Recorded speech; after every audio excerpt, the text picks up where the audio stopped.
sight of the reward, and we lose sight of really what we're working for.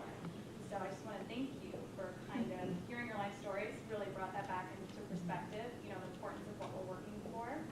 So I guess I'm just curious, what was your most rewarding experience in your profession?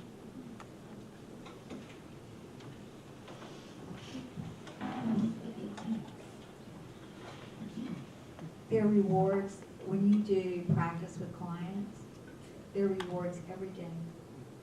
And if you know, when you study positive psychology, they're finding out that our connection with people can make us so happy. And so my biggest reward is that feeling like you make a difference in people's lives, and there's nothing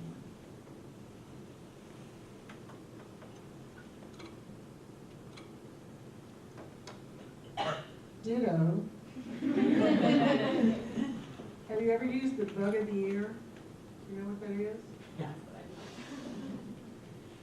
Early in my career as a professor, you don't really use the bug of the ear here? It's a hearing aid, and there's a microphone, and when you sit behind the glass, the professor can whisper in your ear. And if you're frightened, we would only use it, I only used it, you know, to teach practicum, if the student is frightened of the client. You know, many times students in their first practicum, they're frightened of the client. And so the teacher can put words, the professor can put words in the student's mouth, and the student sees that the client doesn't break, and then the student has confidence and can do it on his own. And one student, I remember, I put the words in his mouth, and he said them, and it took about 3 sentences, and he was fly, and it was just a thrill. And I have to tell you one more. I spent a day with Betty Friedan. Yes. I did that as I was the program chair for NCDA. And we invited her to be the keynote speaker.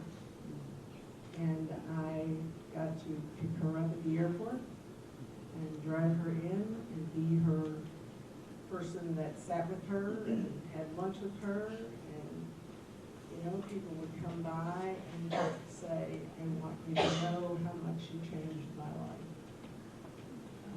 And it was the thrill of my professional life.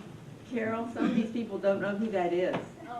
If you don't know who that is, she is the person who changed your life. And you should look her up in Wikipedia. She wrote The Feminine Mystique. It was published in 1965. I read it. It was required of resident assistants at West Wilson Hall at Michigan State University. I was required to read her book, which I then in about, I don't know, 1990 gave to all my nieces, none of whom ever read it.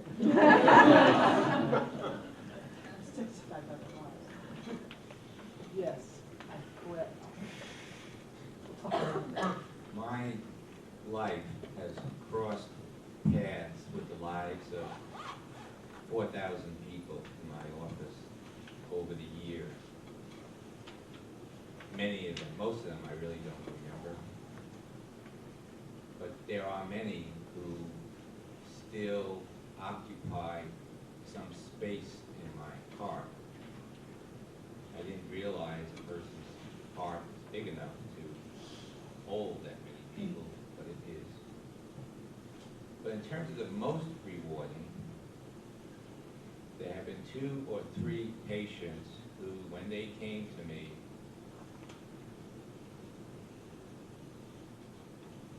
well, the short way of saying it is that they were a mess.